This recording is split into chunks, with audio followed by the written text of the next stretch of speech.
Welcome to Garam Masala, the magic spices of cooking.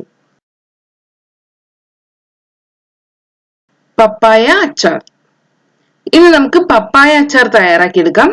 മാങ്ങ അച്ചാറിന്റെ അതേ ടേസ്റ്റിൽ തന്നെയാണ് ഈ അച്ചാറും തയ്യാറാക്കിയെടുക്കുന്നത്. റൈസിന്റെ കൂടെയെല്ലാം നല്ലൊരു കോമ്പിനേഷനാണ് ഇത്. ഇതിനുവേണ്ടി ആദ്യം നമുക്ക് നാരങ്ങ എടുക്കാം. 6 മുതൽ 7 നാരങ്ങ വരെ എടുക്കാം. ഇതിന്റെ ജ്യൂസ് എടുത്തു വെക്കണം. മീഡിയം സൈസ് നാരങ്ങയാണ് ഞാൻ ഇവിടെ എടുത്തിട്ടുള്ളത്. ഇനി നമുക്ക് പപ്പായ എടുക്കാം. പച്ച പപ്പായയാണ് വേണ്ടത്. ഒരു മീഡിയം സൈസുള്ള പപ്പായയാണിത്.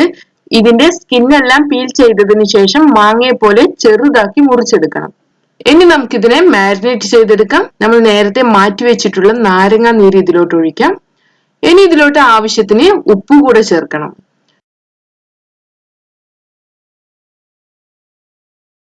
ഇതിനെ നന്നായി മിക്സ് ചെയ്ത് വെക്കാം. ഇങ്ങനെ മാരിനേറ്റ് ചെയ്ത് വെച്ചിട്ടുള്ള ഈ പപ്പായയെ കുറഞ്ഞത് 1-2 ദിവസമെങ്കിലും വെക്കണം. ഫ്രിഡ്ജിൽ വെക്കുന്നതാണ് ഏറ്റവും നല്ലത്. അതിനുശേഷം നമുക്ക് പിക്കിൾ തയ്യാറാക്കിയെടുക്കാം. നമ്മൾ ഉപയോഗിച്ചിട്ടുള്ള ഈ നാരങ്ങ നീരിന് പകരമായി നമുക്ക് പുളിയും ഉപയോഗിക്കാവുന്നതാണ്. ഇപ്പൊ നമ്മുടെ പപ്പായ പീസെല്ലാം പുളിയും ഉപ്പുമെല്ലാം പിടിച്ചു വന്നിട്ടുണ്ട്. അതുപോലെ പപ്പായയിൽ നിന്നും വെള്ളമെല്ലാം ഇറങ്ങി വന്നിട്ടുണ്ട്. ഇനി നമുക്ക് പിക്കിൾ തയ്യാറാക്കിയെടുക്കാം. ഇതിനു വേണ്ടി എണ്ണ ചൂടാക്കിയെടുക്കാം. പിക്കിളിന് വേണ്ടി നല്ലെണ്ണയാണ് ഏറ്റവും നല്ലത്. 3-4 ടേബിൾ സ്പൂൺ എണ്ണ ചൂടാക്കിയെടുക്കണം. ചൂടായ എണ്ണയിലോട്ട് നമുക്ക് 1 ടീസ്പൂൺ കടുക് ചേർത്ത് പൊട്ടിച്ചെടുക്കാം. കടുക് പൊട്ടി വരുമ്പോൾ ഇതിലോട്ട് നമുക്ക് 2 വറ്റൽമുളക് ചേർക്കാം. അച്ചാറിൽ എണ്ണ കൂടുതൽ ചേർക്കുകയാണെങ്കിൽ അച്ചാർ നല്ല ടേസ്റ്റ് ഉണ്ടായിരിക്കും.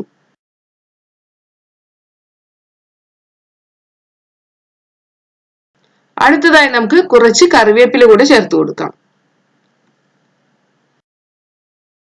ഇനി ഇതിലോട്ട് നമുക്ക് ഇഞ്ചി, വെളുത്തുള്ളി ഇവ ചേർക്കണം. 3 ടേബിൾ സ്പൂൺ വീതം ഇഞ്ചിയും വെളുത്തുള്ളിയുമാണ് ഞാൻ ഇവിടെ ചേർത്തിട്ടുള്ളത്. ഇതിനെ നന്നായി വഴറ്റിയെടുക്കണം.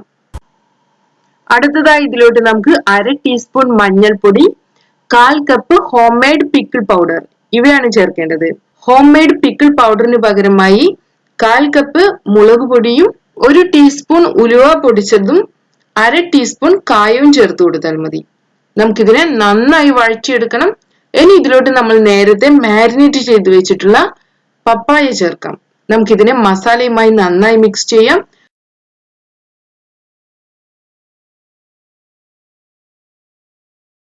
ഈ പപ്പായ പീസസിനെ ഈ മസാല നന്നായി കവർ ചെയ്ത് വരണം. ഇതിലോട്ട് ആവശ്യമെങ്കിൽ ഉപ്പ് ചേർത്ത് കൊടുക്കാം. നമ്മൾ ഓൾറെഡി പപ്പായയിൽ ഉപ്പ് ചേർത്തിട്ടുണ്ട്.